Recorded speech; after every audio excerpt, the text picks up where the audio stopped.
And we're back, ladies and gentlemen. Welcome back to the Sports Trader Show. My name is John Tedora. For those of you that don't know me, hey, what's up? Nice to meet you. I am a former businessman. A couple years ago, I sold my businesses. I left my life behind and I started a brand new one. Now, I make money. This is great. I make money from sports. I live sports, I love sports, and I make a living off of sports. And how do I do that? Well, they call me a sports trader for a reason. I created a method that allows me to trade the sports markets just like you trade the stock market. And I do that quite often. Actually, I do it for a living, and it's been a very lucrative living and has allowed me the last few years to have an amazing life where I travel pretty much around the world, wherever I want to. I spend most of my time in Asia or Europe. I do fly back and forth to the United States, of course, as well. And I have a good time. I really enjoy myself. I talk about that on this podcast as well as what's going on in the world of sports. And throughout the shows, I like to drop some nuggets along the way and teach people to do exactly what it is that I do, which is trade sports. Now, let's talk about what's going to be on the show today. Let me give you a little synopsis. I like using words like that. Synopsis. Well, today I went to the doctors. I just want to share this with everybody. I went to the doctors just to check up. Nothing's wrong with me. Thanks for your concern. But what was great is I got on the, I've been inside like everybody else. I've been stuck inside. So I was a little concerned that I'd probably put on some weight or, that I was living an unhealthy life. My blood work came back. It was all great. And somehow, I'm not sure how, but somehow I lost 12 and a half pounds. So I am extremely happy about that. Do I have an applause button here? There we go. There we go. Look at that. The crowd goes crazy. People are super excited. Turn it up. There we go. Lost 12 pounds. Now, I'll probably gain it back in a couple days. Yesterday, as a celebratory fashion, I was so excited that I lost 12 pounds that I went out and bought some pasta and I came home and cooked it and ate it. So that'll probably be destroyed. Throughout today's show, we're going to be talking about some cool stuff. UFC 249 crushed all the gambling records. It's the highest performing UFC as far as the books go in the history of UFC. NBA negotiations continue. The Illinois governor has said that players owe it to America to actually play baseball. NFL MVP odds are in. We're going to go over that. I got some great news from Mike Tyson as well as a cool theory of what I think is going on there. And then we're going to wrap up the show with some tweets. I do want to remind everybody out there, though, for those of you that would love to support what it is I do or just check it out, just thumb around and see what's going on, you can go check out our website, which is sportstradingsystems.com. sportstradingsystems.com. On the website, you'll see tons of cool stuff. There's a little area called the Score Metrics Lab. You can go inside there. There are probably 50, 60, 70 articles about different ways that you can learn about sports trading. All the information is free. It costs you nothing. There's also a link at the bottom of the main page which says newsletter. You can join the newsletter, and we will send you content directly to your email, which is really cool. And it's all about educating you and teaching you about sports trading. I want you to be on the same level as me. If you'd like to take the next level, you can do that. It's $8. I've lowered the book. I wrote a book. It's normally $46, but right now the book's only $8. It's an educational book that you can learn how to sports trade. It'll tell you all about everything I do. It'll teach you all the basics, and it'll teach you how you can create your own sports trading systems. Also available on the website, which is sportstradingsystems.com. There's a link in the description below that you can also take a look at as well. All right. So we wrapped up some of that stuff. I told you about how slim I am now. I feel svelte. Go back and look at some of the other videos and see if I look any slimmer. I'm gonna guess I do. I gotta look. I look buffer. No, same. All right, whatever. Anyway, let's talk about UFC 249. UFC 249. Now, obviously, a lot of the data that we're going to talk about over the next few weeks are skewed. Obviously, I'm a huge data guy. I follow the numbers. It's all number driven stuff for me. It's not just number-driven stuff on what's happening today, but the way I develop these systems and the way I live my life is based off of, and the way I've done all my other investments before as well, are based off of the fact that there are numbers that exist today, but those numbers are connected to something else. So it's all historical, back-driven data.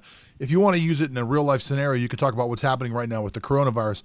No one knows what's going on with the coronavirus. Every day you turn on the television and you get new information. And the reason that's happening is because there is no data trail to follow. We have no baseline. We have no idea what this virus was doing 10 years ago because it apparently didn't exist. So it won't be for years from now until they'll be able to look back and go, remember that coronavirus thing that was doing this thing and we found out this and then we found out all these other things in the beginning. We didn't know that.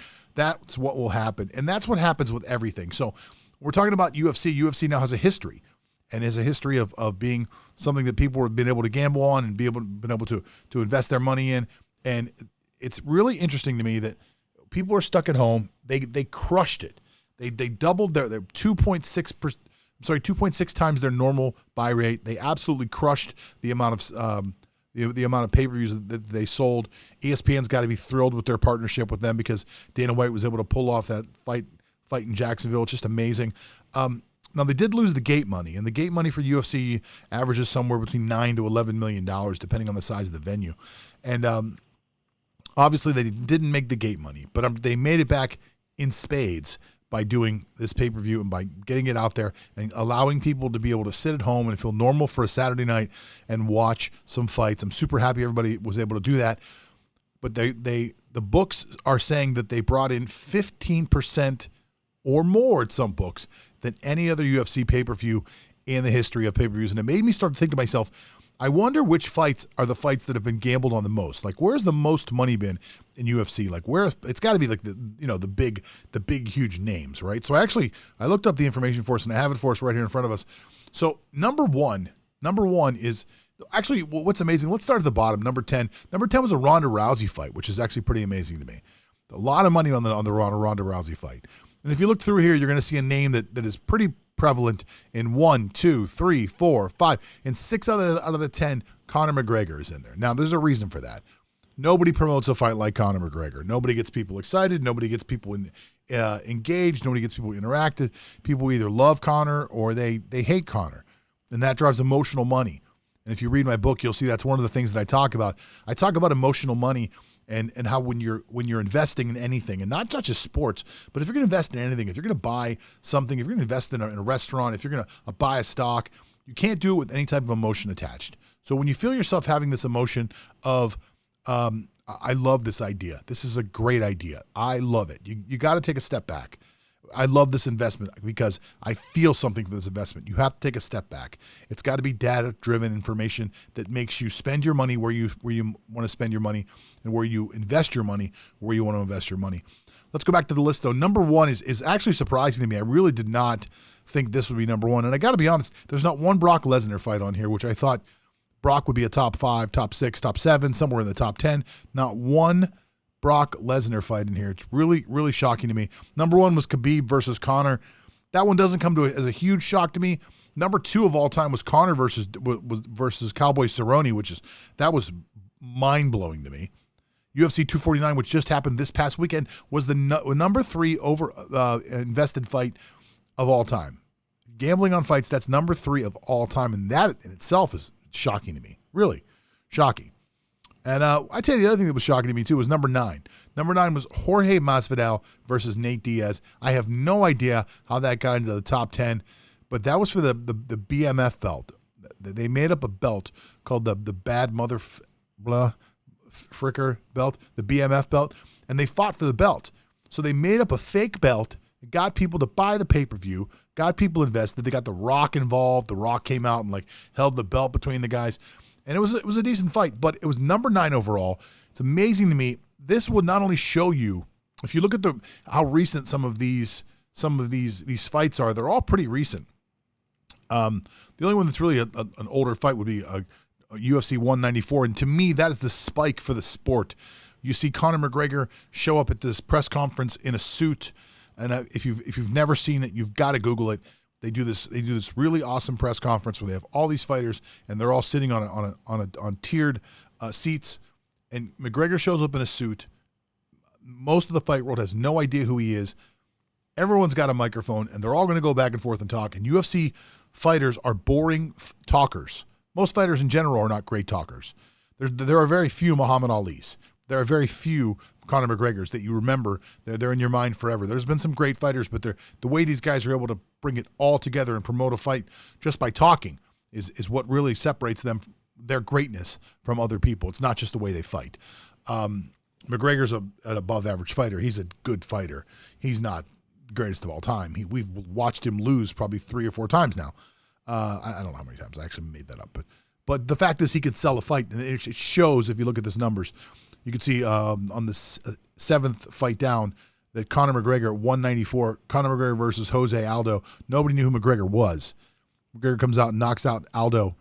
You know, at the time, this is the most bet fight of all time for UFC. Comes out and knocks out Aldo in like 18 seconds. So, I mean, you know, UFC has just been on fire since. And you can tell the popularity of a sport by how the bookmakers are being affected by it. So, you know, obviously the NFL is the number one sport in America, and it's number one for a reason. Obviously, people love to watch it, but the NFL has figured out a way to make people interact with it in a way that no other sport has been able to match or copy. It started with baseball, with fantasy, with rotisserie baseball that turned into fantasy, baseball that turned into fantasy football. So between fantasy football and actual gambling on football, people are so engaged in football. That is why the popularity is there. And UFC is really starting to gain a lot of that right now as we see what's going on. Now let's talk about some things that are going on around the world.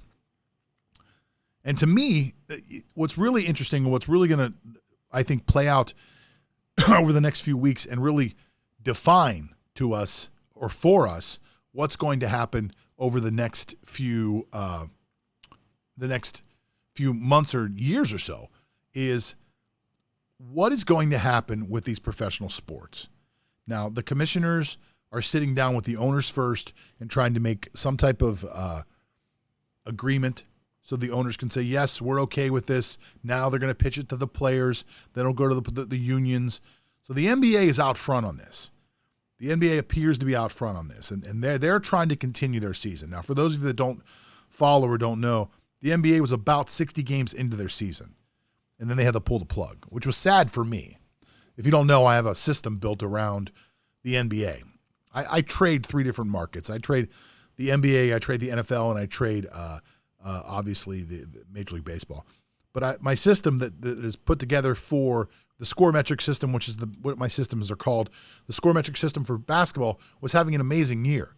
So as an investment system, I was up 174% before, and we were driving. Like we were driving. There's a couple different systems that were just starting to hit their peaks, and we were looking to be at last year we were 200 some odd percent. So I thought we'd do the same thing this year, but unfortunately we got stopped before the end of the season. So I'm looking forward to trying to finish the season and finish out my market, and to continue to grow my wealth.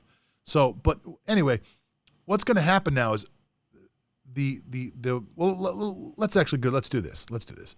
I've actually got some stuff here that we can read along together. So discussions centered. Now this was recently done. The commissioner, as I said, met with the owners. Discussions centered on health and safety concerns, which they should have. I think that's got to be number one for anybody, including the goal of getting team officials and players comfortable with the idea that a positive test for the coronavirus upon return would not shutter play. Now, this is going to be interesting, really. This is going to be the NBA, if they are to come out first, whoever comes out first, and I believe it'll be the NBA. I believe that's what will happen. If the NBA comes out first, they're going to create the model that other leagues are going to either copy, try to emulate, or modify from. So it's interesting to see how this is going to play out. Silver, who's the commissioner of the league, told those on a call that if a positive test would shut us down, we probably would not go down this path. Of course not. You have to create some type of systems in place if you're going to restart these leagues, so that if there happens to be a positive test, it doesn't shut down the whole thing. You can't have that happen. You have to have something in place so if a team gets sick, that's what I want to know. What if an entire team gets sick? What if an entire team happens to catch coronavirus? What happens? They just sit out until they're better? They take losses until they're better? The question remains, how many positive tests would be too many? That is among the questions that the NBA and the NBA Players Association and medical experts will have to come to terms with in the coming weeks before the league and the union can greenlight a resumption of play. Now, it appears that this is out there. They put this out there, and they're pitching this to see what's going to happen, who's going to bite. I'm guessing that they put this out there, and they're throwing it out to the players. This is how negotiations start. Here's what we're offering. What do you guys think about it? Give us your opinion on this. And the players are going to react to it and move forward. Now, what is that reaction going to be? I don't know. I have a strange feeling that some of the concerns are going to be focused around money, and that's going to be an issue for a lot of players, I think. And it's going to set the tone for baseball as well. So I think that is part of what's going on here, and we'll get on it. We'll get touch on that subject actually coming up with this part here too. So let's talk about this, because this isn't just something that's happening in the NBA. It's also happening in Major League Baseball. Now, baseball is having their own issues, and they also have met and put together a package, and they've sent it to the players. Their package consisted of a 50-50 revenue split. So what these teams did was they said, listen, we can't afford to pay you the contracts that we originally negotiated. Those were built upon the fact that we were going to have 81 home games. Each team gets 81 home games. And we were going to sell X amount of tickets, and we knew that we could afford to pay you these numbers. We can no longer afford to pay you these numbers. But we'd like to reopen our business based upon the television revenues that we all know we're going to get. Now, we know that we share a certain amount of television revenue for our league.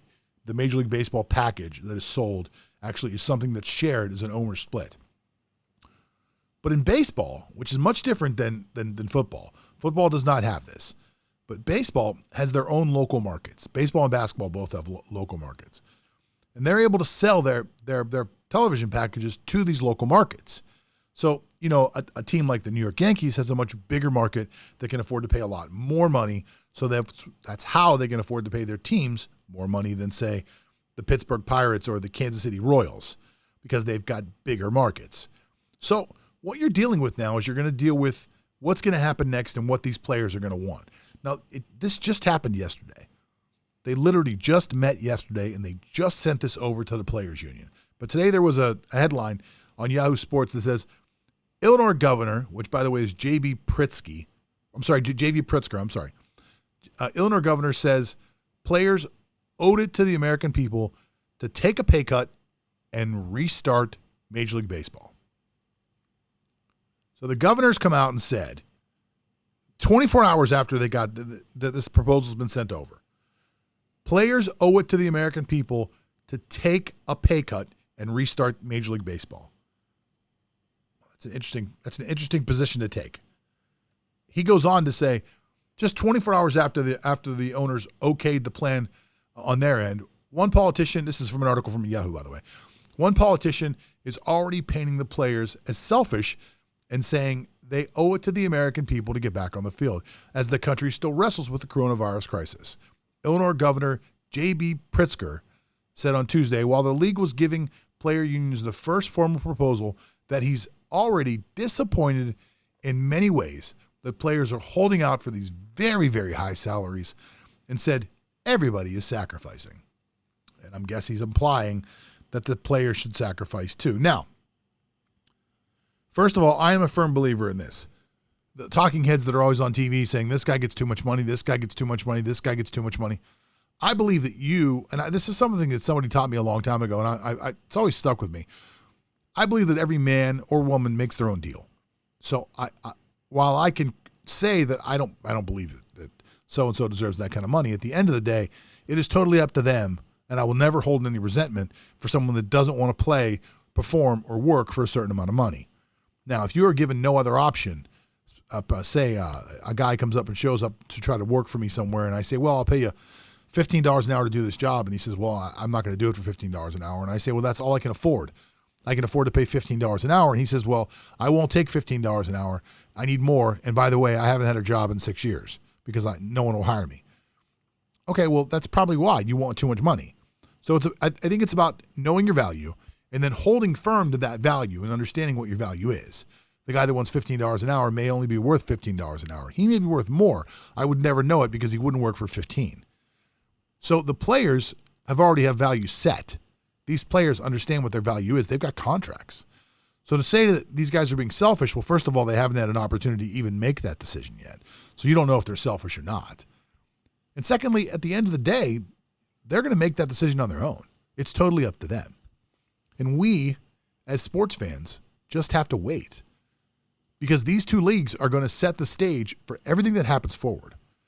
If the NBA can't get a deal done with the Players Union, or Major League Baseball can't get a deal done with the Players Union, NFL Players Union is going to fight and scratch and kick and claw, and there's a very good chance that we don't see sports for the rest of the year. Similarly, if they don't come up with a plan that takes care of a coronavirus positive test, which there are going to be some coronavirus positive tests, if they don't take care of a plan that puts something in place to make sure that the seasons don't end because of a positive test, we are not going to have sports. And I don't know about you. I mean, look, selfishly, I make money from sports. So these are my markets, and when they're open, I make myself a very good living from what it is that I do. It's the only thing that I do now.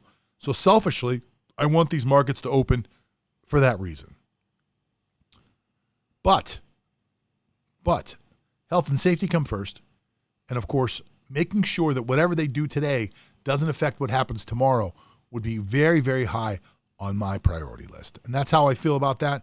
You guys can leave comments in the little section below. I'd love to hear your opinion on this as we go forward. Now, before we do go forward,